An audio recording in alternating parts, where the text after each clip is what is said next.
This tier list is specifically for free to play. You're not getting every SSR in the world. People who know me know how I think outside the box. Of course, SSRs are going to power creep any SR or R unit, but in the real world, you're not getting these SSRs. Let's talk about this tier list. First, let's talk about what we already know what we're getting. Fire damage dealer in Lian, wind damage dealer of Gray, easy access to an R unit of number 41, also with Fire Kachi. These 4 will take you through all early content. Day 7, you're getting a water healer in Ling Lao. Just fly through the PvE content, keep summoning, hope for the SSRs, and use the R and SR units to push through content. Now while you're summoning, you're going to hope for these heroes to pull. Marvel, when you pull them, replace Kachi. Kraken, when you pull him, you'll use him where you can't use Lian or Gray. This is specifically if the enemies are water or fire. Dina's up next. Place Gray with Dina when you need it. When you pull Kazami, use her in the 5-man teams. Speed up and cooldown reduction. Sania will be your healer before you get Ling Lao. And if you have an HP based team with either Tiamat or Lilith, she's going to be crucial for that team, especially with Ling Lao.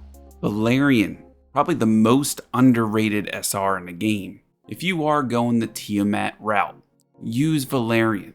I'm going to showcase a vid on her later. When you start needing huge single target damage, 2 options. You definitely want to build Victor or you build the Ting. The Ting, to me, honestly, for free to play, a lot easier to build early and mid game. You can just build straight crit rate and just do huge damage.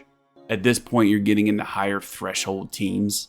So when you pull Chaiki the Echo, she's a really strong turn meter booster, which in my opinion is kind of overrated because she can mess up speed tuning pretty badly.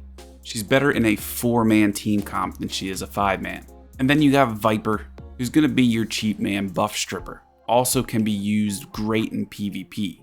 These are all your S tier units for free to play. We're going to talk about the A tier because they highly depend on team comp and what you haven't pulled from SSRs.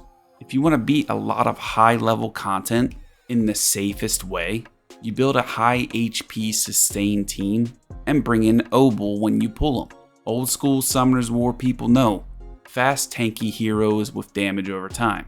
Add some stuns or freezes in there, and you can beat content that you couldn't before. It's not the quickest, it's the safest. I'd rather beat Hell 3 content and get modules that drop 3 matrix at a slower rate over super fast Hell 1 content that only drops modules that have 2 matrix. When you pull Dorothy the Wisher, you can use her and Fire Kachi and exploit a lot of higher content on manual, as long as you speed tune it right. Turn dot can be used for attack buff and defense buff, and also if you need a buff strip from the enemy. If you need a wind damage dealer, bring in a shoot. You have 2 AoE attacks, one being an AoE silence and the other putting on a 3-turn damage over time. If you're going a damage over time route, you add Fangus with Obel. As long as the enemy isn't water, it's going to be dots galore. Now you're going to be getting SSRs throughout the game as you progress. The tier list shows you the basics of who you should build. There are cases where you can use other SRs and R units.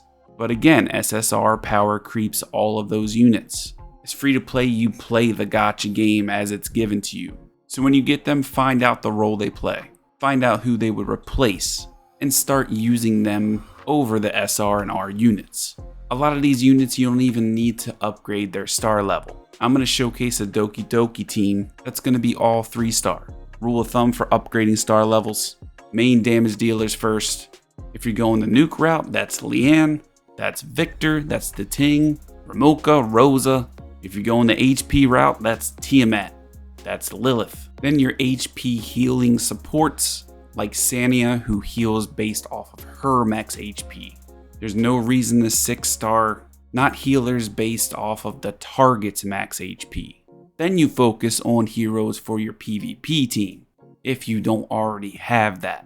There's a lot of heroes you don't even need to star upgrade them until late endgame, because they're either doing 2 things.